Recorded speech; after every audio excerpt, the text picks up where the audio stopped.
Hello, we are live. Welcome. Boy, is it Thursday already? I'm looking forward to the weekend this time. Let's get rid of COVID so we can start enjoying our weekends. I'm Todd Phillips. I am with RE Journals and Red News from Texas. This is us, 2020 Texas Multifamily Virtual Event. We've got an awesome keynote speaker this time, a luxury we don't always have, so looking forward to taking advantage of this. This is us, RE Journals. We are the largest national multimedia marketing company focused on commercial real estate. Red News joined us last summer. Our business is connecting ideas and people every day through innovative technologies, creative synergies, and audience engagement. That's us. If you have connection issues at the top of your screen, I actually got to watch one of these from home the other day, and I had connection issues, and it's really cool. There's a reconnect button at the top of your screen. That solves just about everything. If doesn't solve your problem, Google Chrome is the thing to use. If that doesn't work, you can do it on a cell phone, a tablet, any device. You can access the internet. You can see this presentation. Go to the chat room on the right, introduce yourself, say hello. That's how we get to know each other. That's also where you can ask questions of our panelists today. This event today is qualified for Texas Continuing Education credits. I got to make these little announcements on the screen. We have more upcoming events: Central and South Texas post-COVID-19 forecast, South Texas state of the region. You can read the list here. We are going to continue to do this, and we're going to have live events very soon. We have live events going in Minnesota. I did one in St. Louis. It's pretty exciting. This is us. You're working from home. We can help you out. Well, I got to turn this over because Dr. James Gaines has 4 hours worth of slides for us and tons of good information. So I'm going to get out of the way, let you go. I'm looking forward to a great presentation. I'll come back in when you got a minute or so left to go. Thank you, Todd. How are we doing? All right. There we go. I hope everybody can see the slides. Should see a title slide there. That's just so I can see where I am and what's going on. Good morning, everybody. I hope everybody's doing well. I'm going to give you the 100,000-foot view of the economy and the multifamily market, sort of as a kickoff for the rest of the day and all of the rest of the speakers that you're going to hear, who are going to get into much more detail about individual markets and properties and conditions and so forth. And I'm just going to try to set the table for everybody else that's coming.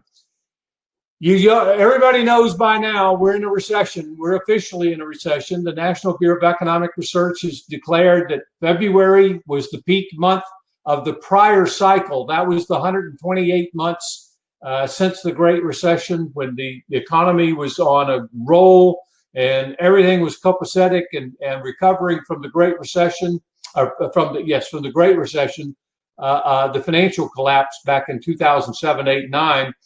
And since then, the first quarter of the year, you can see it out there on the right, the first quarter was down about 5%. The second quarter down 31.4%, according to the statistics. And this is an annualized quarterly change, so it's a little bit different calculation. But when you get 2 quarters down, that's an official recession. It's interesting because the decline in the second quarter, and of course that's not to be unexpected because basically we were all told to go home, shelter in place, and stop everything, and companies stopped and closed down and so forth. So that 31 point, that's the worst on record, and it's ironic because the third quarter number, and it hadn't come out yet. We don't have the actual number yet, but the best guesstimate is going to be somewhere between 25 and 30%. And there are some guesstimates that are even higher than 30%. That's going to wind up being the best quarter on record. The problem is the way that rates of change work. If you go down 30%, you've got to come back up about 50 to 60% just to break even. So it's going to take us a couple of quarters to really even break even. You can see the prior quarters back to the left. On a year-over-year basis, second quarter was down about 9.5%. We'll see third quarter will be a little bit different than that. How bad is it, or how bad has it been? Well, second quarter, worst on record. We've had over 63 million people file for unemployment claims since March 15th. This is through about a week or so ago. Texas, we've had a little over 3.6 million people file for unemployment. About a quarter of the workforce. I'll show you a few more statistics here because getting people back to work, getting those people back to work. In April, officially, we lost about 20 million jobs, and we've not recovered all of those jobs. We've only recovered right at about half, more or less. And in Texas, we're still down almost 650,000 jobs at a statewide level. The Texas, of course, has gotten hit with a double whammy, as all of you know. Starting in January, early part of the year, Russia and Saudi Arabia decided to have a price war on oil. Price of oil started going down. The energy market collapsed. And in fact, by mid-April, if you'll recall, the price of oil actually went negative $35 one day.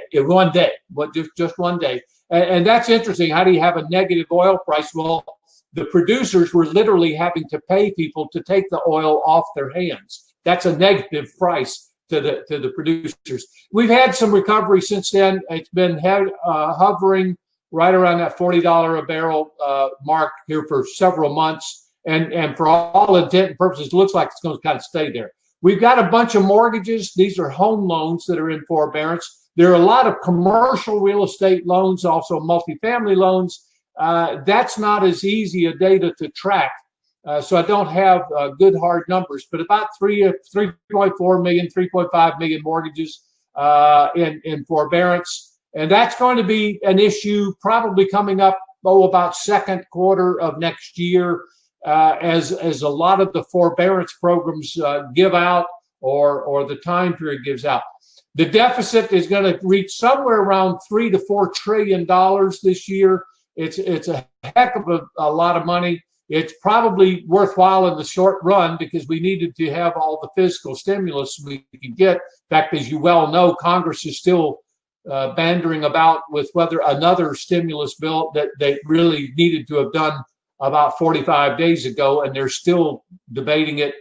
Politics, of course, always gets in the way of good economics. So we'll just have to see how that goes. That's going to be the problem a year, 2 years, 3 years, 5 years from now, is the level of debt and commercial and federal sovereign debt that we're going to see. Here's the unemployment claims. The claims, new claims data for the last week just came out this morning. I haven't had a chance to update the slide, and it actually bumped back up a little bit. It was back up just shy of 900,000. Almost a flat-looking thing, but the interesting thing, we thought that the recovery was going to start hitting into these unemployment claims a little harder and have them go down a little bit more on a week-to-week basis. And as many of you who are tracking all this know, the case counts are going up and it's coming back. You can see over to the left, that's what it should look like. And we're still just going along. What's it going to take? Well, the first thing it's going to take for a full economic recovery is we've got to get the virus under control. I don't know what under control means. It probably won't go away completely, but we've got to get it under control, whatever that means. We've got to have either a vaccine or we got to have some way of treating it or whatever. And that leads to jobs being created, people having money, increasing overall general demand, and people and businesses spending more money. Global trade's not going to be a help. Inflation is not a concern at this point. It's going to be a concern about 3 or 4 or 5 years from now for those of you who want to watch that. Interest rates are going to stay low. We'll just have to see. And taxes and spending are eventually going to catch up with us as we move forward. Here's the chart on interest rates. That Fed funds rate is going to stay down near zero. The 10-year Treasury rate is a historically low, below 1%. In fact, bordering right on 0.6, 0.7%.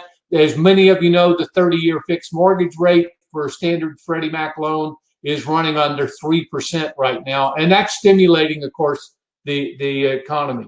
Double whammy to Texas. Here's the picture for the energy sector, which is affecting some of the state. Quite frankly, probably hadn't had the same level of impact. Clearly, has not had the same level of impact as the virus, but it's taking its toll. The price appears to be stabilizing at about $40 a foot.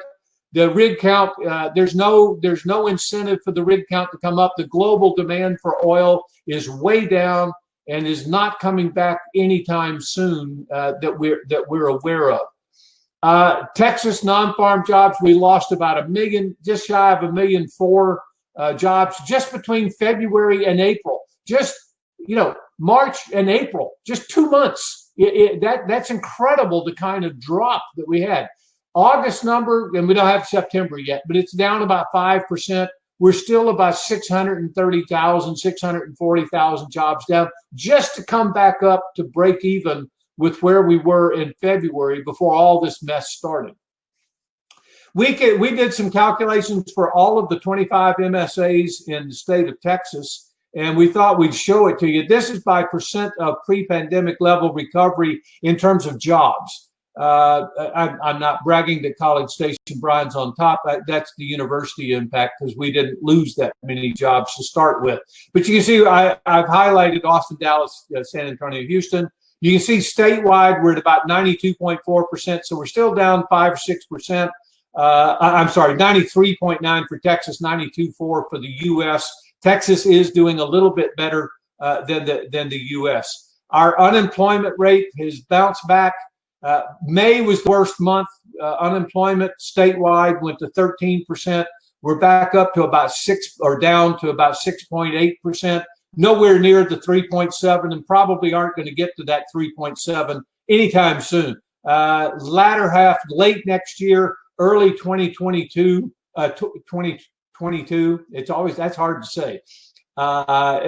Before we might even approach something like under 5%. We'll have to see.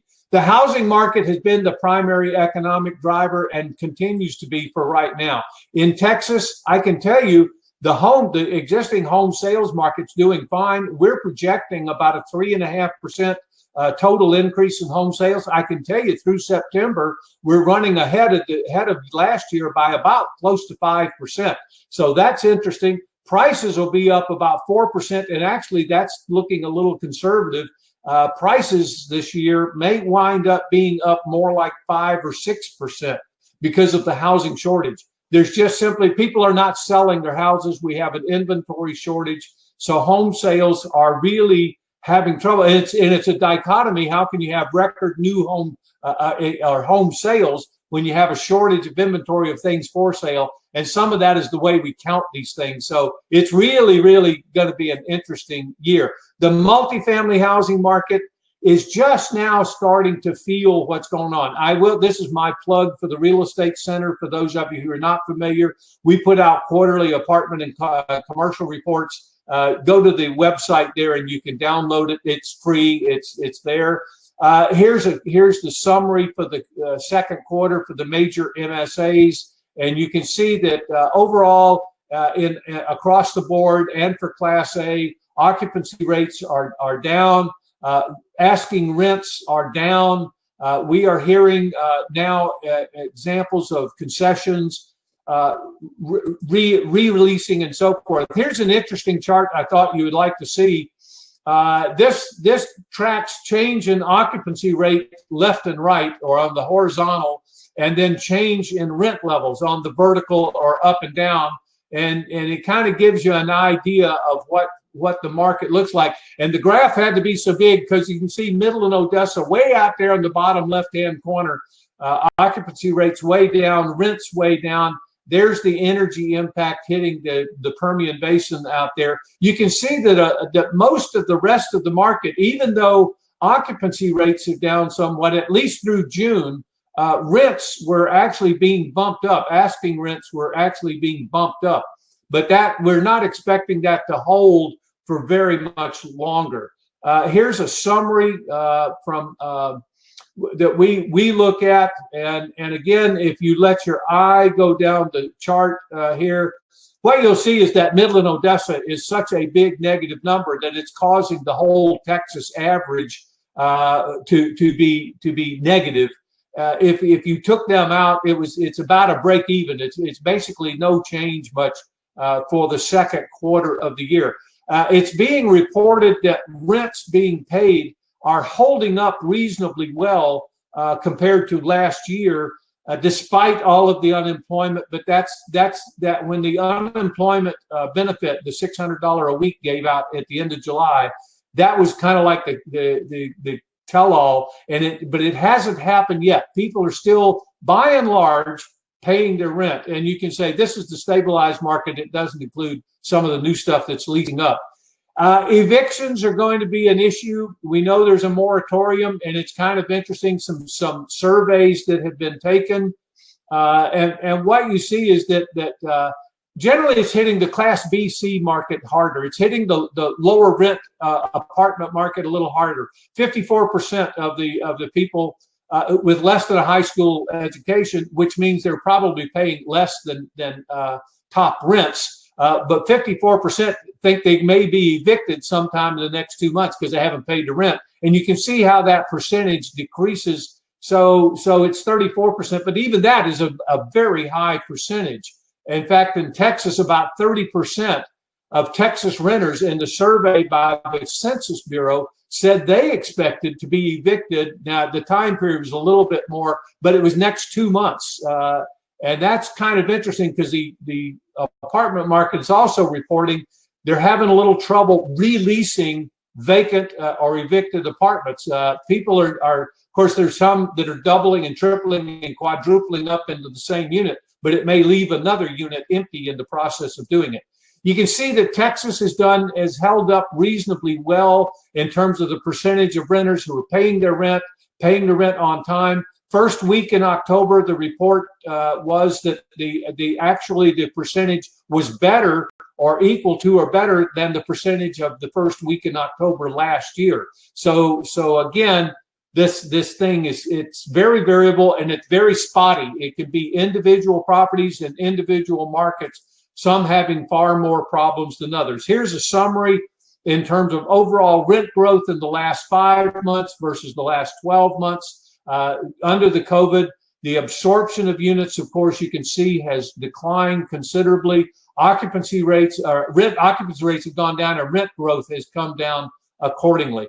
What we're going to see here going forward, we're not sure whether a lot of these forborne mortgages are going to lead into foreclosures. We suspect they will, but it's going to be nothing like we saw back in 08, 9, 10. The magnitude is much different. The amount of equity that's in the market right now, both on residential, single-family residential, as well as commercial properties, is going to help alleviate some of that problem. The moratorium on evictions, and that's been a real mess here, and probably by year end is going to be more or less over. Low interest rates are going to continue to stimulate the housing demand.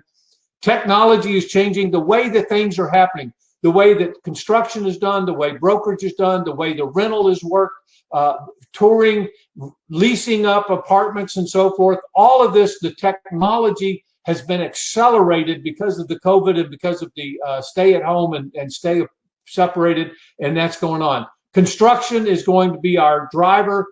CRE, the commercial real estate, is still a little bit wait and see. Apartment market, still kind of wait and see in terms of value impacts.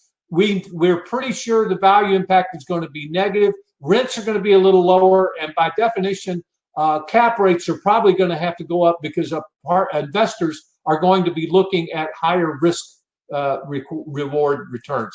I appreciate your listening to me. I know I talk fast, but I had to get through the time period. But that was awesome. I can't believe it.